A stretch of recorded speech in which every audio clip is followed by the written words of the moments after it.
Դե ինչ շարունակվում է առավոտ լսող weekend-ը սիրելի հեռուստադիտողներ, մեր հյուրն արդեն տաղավարում է, շտապ ենք ներկայացնել նրան, դերասանուհի, բլոգեր Էլիզ Մելիքյանն է առավոտ լսող weekend-ի մեր տաղավարում, բարի լույս։ Բարի լույս։ Բարի լույս։ Ինչպե՞ս ես։ Լավ, դուք ինչպե՞ս եք։ Մենք ենք լավ։ Պատմես մեզ, կասես ինչպես է սկսվում քո առավոտները։ Օ, շատ հետաքրքիր։ Կարող ենք հարցնել նաև երբ է սկսվում առավոտը։ Լինում են օրեր, որ շատ շուտ, լինում են օրեր, որ շատ ուշ, հիմնականում շունիկս արթնացնում, իրար հետ արթնանում ենք, իրան կերակրում եմ, հետո ես եմ սնվում։ Առաջին շունիկը նոր չէ։ Որովհետև այնքան է հաճում, որ մի հատ վեր կացի ինձ կերակրի, նոր քնի, ինչ ուզում ես արա։ Շատ հետաքրքիր է սկսվում։ Իրականում վերջին 3-4 ամիսն է այդպես սկսվում իմ առավոտները, մինչև այդ մի քիչ ավելի ուշ էի արթնանում, այո։ Իսկ ինչպես եղավ որոշումը, որ պետք է կյանքը, կենցաղը կիսել չորքոտանի բարեկամի հետ, որովհետև դա պատասխանատու աշխատանք էր, ինձ ենթադրում, ամենօրյա հոգատարություն, այն էլ լարված աշխատանքային գրաֆիկի հետ համատեղելով։ Իրականում ես մի պահ ա եղել, որ պատկերացրել եմ կարողա շունիկ ունենամ, story էի գցել, որ այս շունիկից որտեղից կարող եմ գտնել ու մի քանի օր հետո նվեր եմ ստանում այդ շունիկը, այսինքն չեմ պատկերացնում, որ կարա այդքան շուտ ամենից զարգանա ու երբ որ շունիկին նվեր եմ ստանում, չգիտեմ ինչ անեմ, ոչ կեր գիտեմ, ոչ մի բան չգիտեմ, սենց խառնվել է իրար, գիշերվա ժամը 1-ին գնում եմ ինչ-որ շունիկի խանութ եմ գտնում, այնտեղից կեր եմ գտնում իրա համար, շատ դժվար էր, շատ դժվար եմ հարմարվել, բայց հիմա այնքան շատ եմ սիրում, որ չեմ պատկերացնում առանց իրա։ Ինչ սեղատեսակի է։ Toy Poodle, անունը Լուլու։ Լուլու։ Բայց հետաքրքիր է ինչը կարող է ազդել քո տրամադրության փոփոխության վրա։ Ինձ թվում է ինձնից է ամեն ինչ կախված, եթե ես ուզում եմ իմ տրամադրությունը լավ լինի, լավ է լինում։ Եթե ես մտածում եմ, որ պետք է այսօր նենգ լինեմ, նենգ եմ լինում։ Շատ լավն է, բայց տրամադրությունը վատ չի լինում, պարզապես նենգ ենք։ Բայց ես միշտ ժպտում եմ, եթե լավ է, ժպտում եմ, եթե վատ է, էլի ժպտում եմ։ Մենք շատ հաճախ խոսում ենք հենց բլոգերների հետ, թե որքան բարդ աշխատանք է բլոգինգը ու 24/7 իրենից ենթադրում է անդադար լինել ակտիվ, մեկ օր դադարն անգամ իրենց կարող է ենթադրել ամբողջ էջի պասիվությունը եւ կոնտենտի պասիվությունը։ Ինչպես է քո մոտ դա ստացվում, պլանավորելով թե էմոցիոնալ ամեն դեպքում, երբ մի քիչ տխուր ես կամ չես տրամադրվում, չես ստեղծում այդ բովանդակությունը։ Երբ որ իմ տրամադրությունը լավ է, իմ էջում ամեն ինչ շատ լավ է։ Երբ որ վատ է, իմ էջում միանգամից երևում է, որ իմ մոտ ինչ-որ մի բան վատ է, որովհետև չեմ կարողանում կեղծ լինել։ Ես այն եմ, ինչ որ կամ, այսինքն եթե ուրախ եմ, ցույց եմ տալիս, որ ես ուրախ եմ, եթե ինչ-որ մի բան այնչի, ինչ-որ տկուր ստորիներ է լինում, չգիտես ինչի։ Բայց հիմնականում փորձում եմ ակտիվ պահել էջս, եթե նույնիսկ տխուր եմ, փորձում եմ ինչ-որ հարցումներ անել, տանը նստած պատասխանել այդ հարցերին, թեկուզ մի քիչ էմոցիոնալ, բայց փորձում եմ ակտիվ պահել էջս, բայց անկեղծ եմ, մաքսիմալ անկեղծ եմ էջումս։ Իսկ արձագանքը լսարանի կողմից, երբ լսում են, տեսնում են նույն այդ էմոցիոնալ պատասխանները, ինչպես են արձագանքում։ Ինձ թվում է մարդիկ սիրում են էմոցիոնալ բաներ։ Ու երբ որ էմոցիոնալ ես լինում, միշտ ավելի շատ է ակտիվությունը լինում, չգիտես ինչի։ Անգամ մի անգամ կարդացի ստատիստիկա կար այդպես, նույն Instagram-ներ հրապարակումներից մեկում տվել, որ ամբողջ աշխարհում, երբ տեսնում են օրինակ հարսանեկան լուսանկարներ, տեսնում են երեխայի ծնունդի լուսանկարներ, դա ավելի քիչ դիտումներ ունի, երբ ինչ-որ մեկը լուսանկար է հրապարակում պարզապես հիվանդանոցից օրինակ, ինչ-որ մի վատ բան է լինում, այդ վատ դեպքերը ավելի սկսում են խոսել դրա տխուր մարդկանց ավելի շատ են հետևում եւ սիրում։ Բայց այնուամենայնիվ քո կոնտենտի վրա դա կարծես չի անդրադառնում, որովհետեւ ավելի շատ դրական, լուսավոր պատմություններ, անգամ համագործակցությունները շատ դրական նոտայի վրա են։ Բայց ինչն է ամենից շատ է հետաքրքրում քո հետևորդներին քո էջից։ Անձնական կյանքս։ Բոլորին դա միշտ հետաքրքրում է։ Ձեր կյանքում մարդ կա, չգիտեմ, ընտանեկան ինչ-որ հարցեր ու շատ խորը հարցեր, որի մասին երբ որ ես ցանկանամ, այդ ժամանակ կխոսեմ, ոչ թե երբ որ ինձ հարցնեն, ես կսկսեմ խոսել։ Իսկ դա այնուամենայնիվ լսարանի ակնկալիքն է, թե այնուամենայնիվ մենք ենք այն մարդկանց, որոնք հետևում են մեզ, սովորեցնում, որ այ օրինակ այս շրջանում բաց է եւ ես ամեն ինչ պատմում եմ, հիմա չեմ ուզում որևէ բան պատմել։ Գուցե նաեւ դա է, որ մարդիկ ակնկալում են անդադար լինել մեր կյանքում ներկա եւ ամեն ինչից տեղյակ լինել։ Ինձ թվում է, հա, դու ես թույլ տալիս ու սահմանը դու ես դնում, որ եթե այսքան բանի մասին ես խոսում, պետքա բավարարվեն։ Եթե ավելի շատ ես խոսում ու սկսում ես չխոսել, իրանց մոտ հետաքրքրությունը ավելի է շատանում։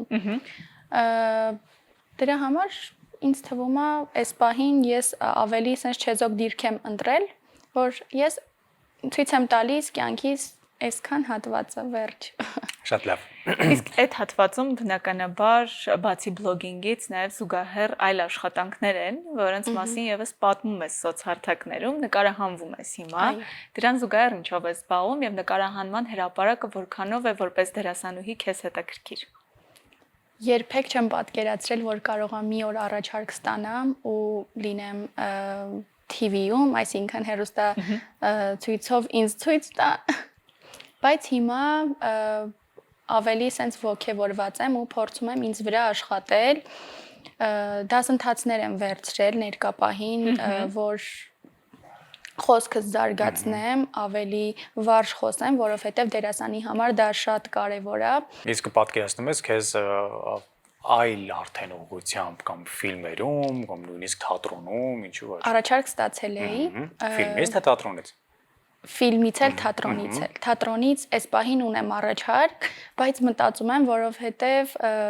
շատ եմ լարվում, ավելի պատասխանատու է, քան TV-ին, ինձ թվում է, ամեն ինչ շատ ռեալ է թատրոնում։ Դրա համար այս պահին մտածում եմ ու փորձում եմ ինձ վրա աշխատել։ Կարծում եմ հեռուստադիտողը կփաստի դա, որ առաջին սերիալից հետո բավականին արդեն լավ է ստացվում ամեն ինչ։ Բացի այս ոլորտից կա այլ ոլորտ, որը քեզ հետաքրքիր է որպես աշխատանք նաև կամ որով զբաղվել ես ժամանակին եւ հիմա ինչ որ պահի որոշում ես, որ կարելի է նաև վերադառնալ եւ վերսկսել այդ աշխատանքները։ Իրականում իմ մասնագիտությունը բուժ կոսմետոլոգ է։ Ես կոսմետոլոգ եմ, ոչ մի բանի հետ կապ չունի, երբ որ քոլեջում էի սովորում, աշխատում էի բուժքույր ատամնաբուժարանում, կոսմետոլոգել եմ աշխատել ու հիմա մեկ-մեկ մտքովս անցնում եմ, կարողա սկսեմ ինչ-որ բիզնես, կարողա,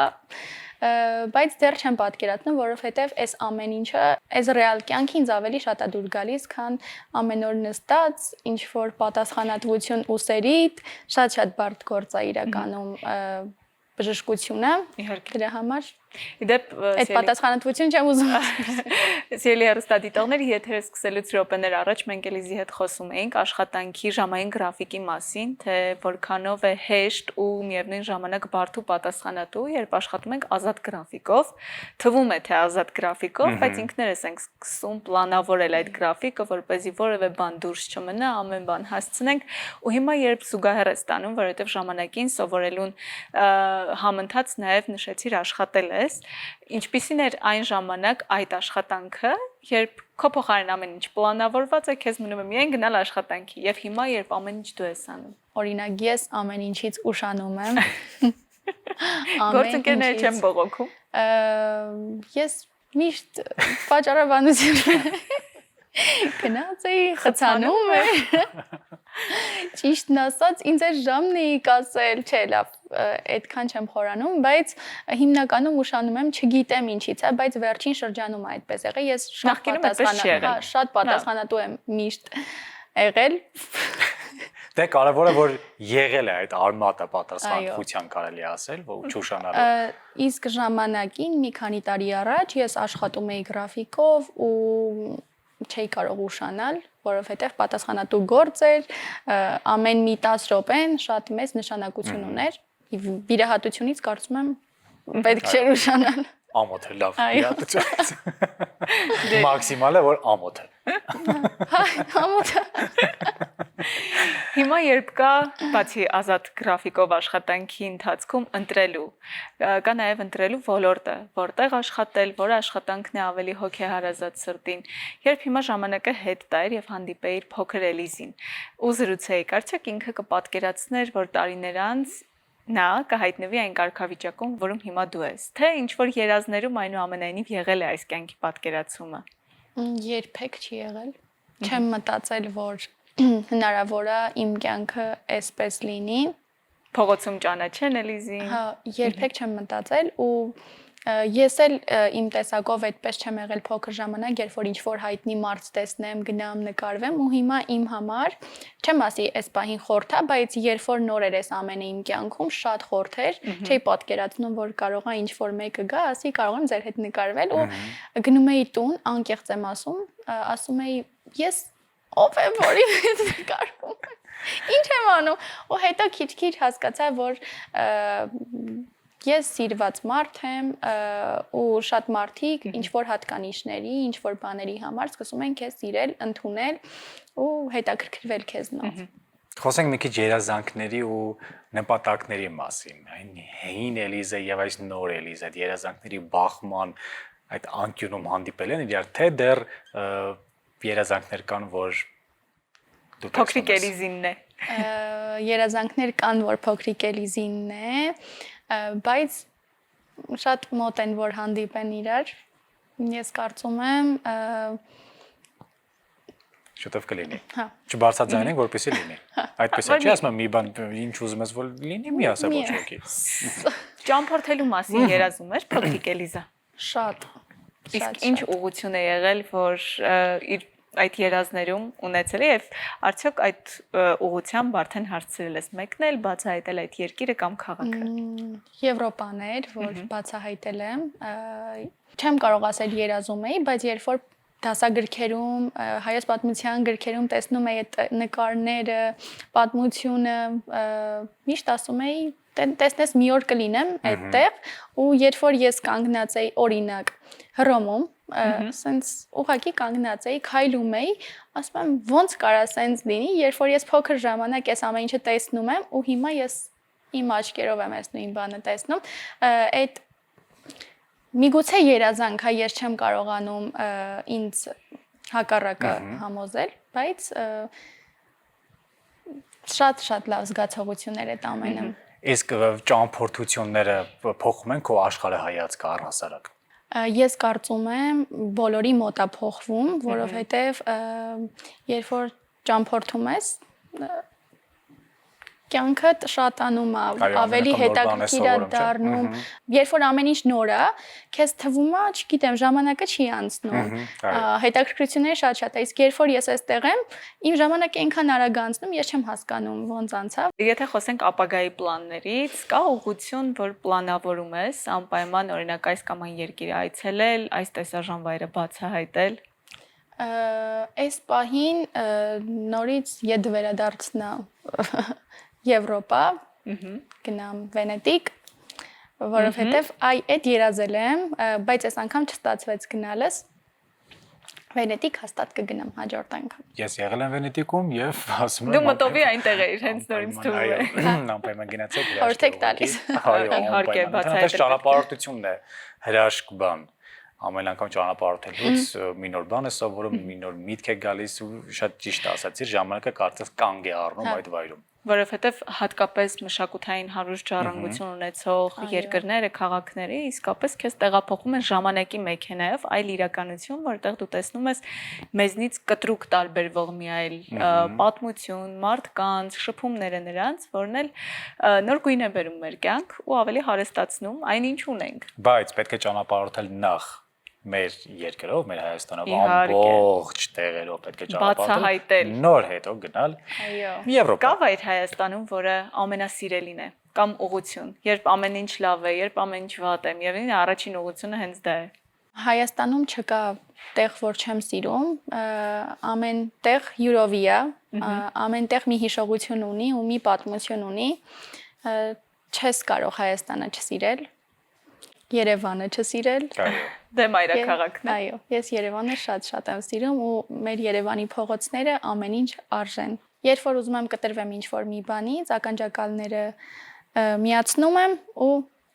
ամբողջ Երևանի փողոցներով ման եմ գալիս։ Քանի որ խոսում ենք այն ամենի մասին, որը ուղիղ կապ ունի քո ստեղծած բովանդակության հետ, բնականաբար ոչ միայն աշխատանքն է, այլ նաև այդ նույն ճամփորդությունները,